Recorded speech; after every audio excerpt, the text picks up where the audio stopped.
All right, so I'm just getting to Rad Vintage and I'm meeting up with a vintage blogger because I don't do very well with vintage shopping, but Maggie over at Stranger Than Vintage has great tips for us on how to get good buys at vintage places. I find what works best for me is go in with something in mind that you want to look for. We actually use Maggie's advice to vintage shop.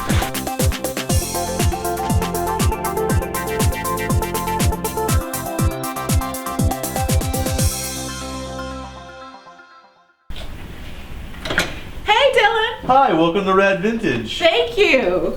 So I just got to Rad Vintage, a vintage shop up north in Chicago, and I'm here to meet with Maggie, the blogger over at Stranger Than Vintage. Maggie talks about vintage shopping, and she's got great tips for us. Now me, I rarely go vintage shopping, so I had to come to an expert. How are you doing? Good, how are you? I'm great, thanks. So, my first question is, please tell me the difference between vintage, thrift, and consignment. That's a great question. It's one that took me a while to figure out myself. The way I see it is this. Thrift stores sell donated clothes, so like Salvation Army, the Goodwill. Vintage stores will sell clothes that are classified as vintage. That means 20 years or older, so yes, the 90s count now. And they go out and find clothes at estate sales, they work with dealers, and things like that. Consignment stores sell clothes that they buy from you, and they usually work in trends. So yeah, you can find vintage clothes there, but generally they're selling towards a different kind of market. Okay.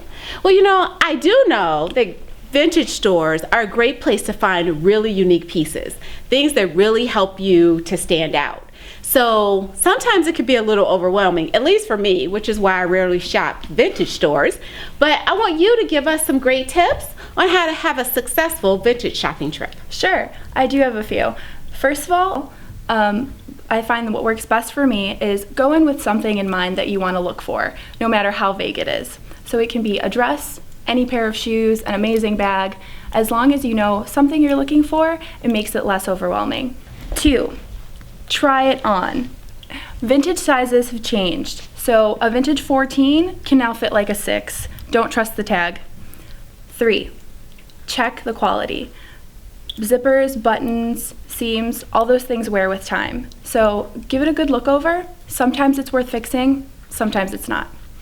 And lastly, if you see something that you're not sure about, there's probably only one of it. So pick it up and carry it around with you. I can't tell you how many times I've put something down because I thought I'll come back to it and it wasn't there anymore. Thanks, Maggie, for the great tips. You're welcome. We actually used Maggie's advice to go vintage shopping, and I got this great dress for only $24. And Maggie found an incredible shirt. This was only $17. Now I think I'll use your other tips because I did check the garment and I may have to do a little bit of alteration, but I grabbed it as soon as I found it so that nobody else would get it. Good job. Now before you head out to go vintage shopping at your local boutique, make sure you friend me up on Facebook, follow me on Twitter, and leave a comment on the blog. Makes sense?